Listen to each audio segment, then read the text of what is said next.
Bonjour, je m'appelle Céline Hervinx, je suis bibliothécaire à la Bibliothèque des sciences et technologies Learning Center Pasteur.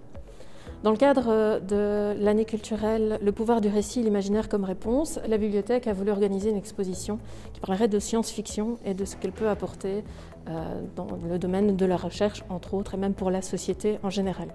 Donc l'exposition commence par une définition de ce qu'est la science-fiction, ce qui est une définition qui n'est pas facile en fait à établir.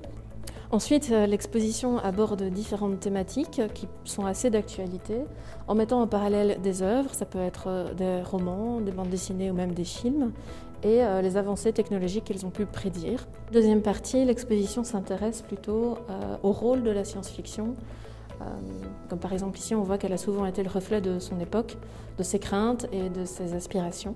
On fait aussi le parallèle entre science-fiction et prospective, qui sont deux choses très différentes, mais qui peuvent aussi être complémentaires.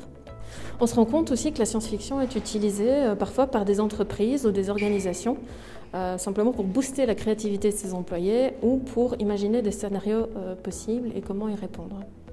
Dans une autre approche, on s'intéresse aussi à l'image du scientifique dans la fiction, donc pas seulement dans la SF, et comment cette image peut parfois faire naître des vocations et contribuer à la culture scientifique.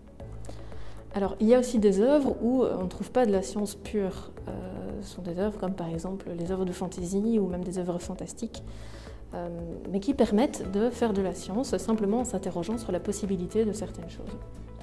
Pour l'occasion, la bibliothèque a acheté beaucoup de nouveaux livres, que ce soit des livres de fiction ou même simplement de vulgarisation scientifique, que les visiteurs peuvent emprunter, comme tout autre livre de la bibliothèque, tant qu'ils ont leur carte.